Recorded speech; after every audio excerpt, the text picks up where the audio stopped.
Assalamualaikum warahmatullahi wabarakatuh. Salam sejahtera bagi kita semuanya. Sahabat-sahabat abang, semoga sehat selalu dan tetap dalam lindungan Allah Subhanahu wa Ta'ala, Tuhan Yang Maha Esa. Sahabat-sahabat abang yang saya hormati, pada saat ini, pada kesempatan kali ini kita mau membahas masalah vaksin. Masalah vaksin corona atau vaksin COVID-19. Kita tahu bahwasanya hampir setahun kita mengalami kondisi yang sangat sulit, kondisi yang sangat parah, di mana bukan hanya Indonesia, bahkan dunia mengalami kondisi penyakit, wabah penyakit yang bernama corona atau COVID-19. Oleh karena itu, masyarakat diharapkan untuk berhati-hati dengan mematuhi protokol kesehatan, mencuci tangan, pakai masker, dan juga jaga jarak.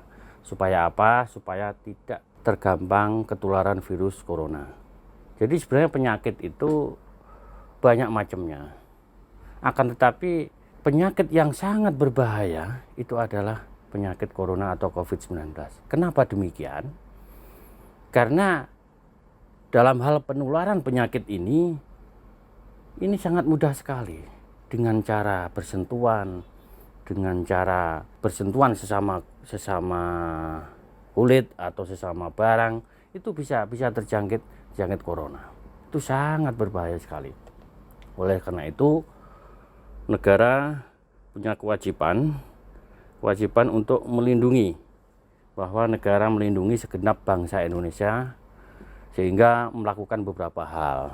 Pertama, menerapkan PSBB supaya penyakit corona ini tidak meluas kemana-mana. Kemudian langkah yang kedua adalah ini mendatangkan vaksin sebagai pencegahan supaya tidak terjangkit corona. Jadi vaksin ini vaksin Sinovac, jadi vaksin dari negara Cina, di mana sebenarnya penyakit corona ini berasal dari Cina, vaksinnya ini juga dari negara Cina. Adapun beberapa negara selain Indonesia ini banyak menolak vaksin COVID-19 ini, atau vaksin dikenal dengan vaksin Sinovac. Akan tetapi Indonesia ini dengan berbagai macam kontroversinya, dengan berbagai macam penolakan, ada yang menolak, ada yang terima, pro kontra, itu hal yang biasa. Kemudian karena ini dalam kondisi darurat, dan sementara vaksin yang ada ini vaksin Sinovac, maka Indonesia menerima vaksin itu. Jadi pada akhir Desember kemarin itu didatangkan kalau nggak salah 1,8 juta vaksin Sinovac ini dari negara Cina. Kemudian karena ini dalam kondisi darurat, ini banyak pro kontra, masalah kehalalannya, masalah kesuciannya, masalah kebersihannya. Karena apa? Kita tahu bahwasanya vaksin ini datang dari negara Cina, yang mana kita tahu bahwasanya negara Cina ini menghalalkan babi dan sebagainya, yang mana itu menurut masyarakat Indonesia yang beragama Muslim itu tidak diperbolehkan. Artinya kehalalannya dipertanyakan, bahkan ini memang benar-benar haram, babi, anjing dan sebagainya ini, sehingga polemik di masyarakat masalah halal dan haramnya. Karena ini kenapa? Karena vaksin ini masuk ke dalam tubuh, sehingga kalau itu tidak halalnya tidak dijamin oleh pemerintah, maka ini sangat berbahaya. Sangat berbahaya kenapa? Karena akan mempengaruhi ibadahnya, mempengaruhi kegiatan sehari-hari. Walaupun memang ada manfaatnya, tapi madorotnya, hal-hal yang haram itu sangat besar sekali.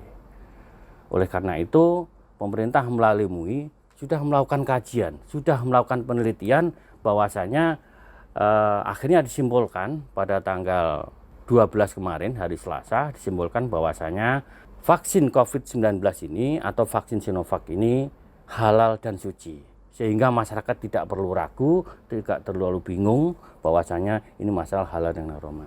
Kemudian Balai POM juga sudah memberikan penelitian, melakukan kajian bahwasanya vaksin Sinovac ini layak dan aman untuk dipakai masyarakat Indonesia. Kemudian apakah vaksin-vaksin ini masyarakat Indonesia ini harus divaksin semuanya? Mestinya harus divaksin semuanya. Karena apa? Supaya tidak terjangkit penyakit yang berbahaya itu. Oleh karena itu Satgas COVID-19 ini sebagai pelaksana untuk penanganan COVID-19 ini mengeluarkan semacam dorongan atau anjuran bahwasanya masyarakat untuk menggunakan vaksin ini supaya terlepas dari jangkit virus corona. Kemudian karena ini masyarakat ada yang menolak, ada yang menerima, maka sanksi terhadap bagi orang yang menolak vaksin Sinovac ini diserahkan kepada pemerintah daerah masing-masing. Terserah sanksinya apa. Cuma ini jadi pertanyaan. Jadi pertanyaannya kenapa? Vaksin ini kewajiban atau hak? Kalau kewajiban, oke, berarti ada sanksinya, denda atau apa. Tapi kalau ini hak, maka tidak boleh dipaksakan, apalagi dikenakan denda bagi orang yang menolak vaksin. Contoh pemerintah DKI melalui Perda nomor 2 tahun 2020 pasal 30 mewajibkan seluruh warga DKI untuk divaksinasi. Bagi yang menolak didenda 5 juta. Bahkan sampai 7 juta bagi warga yang menolak dan menghalang-halangi protokol kesehatan.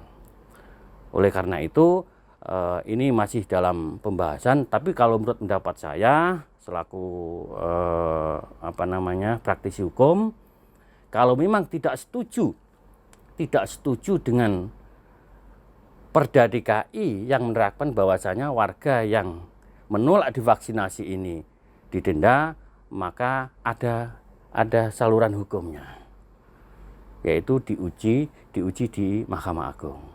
Jadi pengujian ini, kalau Mahkamah Konstitusi itu menguji undang-undang apakah bertentangan dengan Undang-Undang Dasar 45 atau tidak.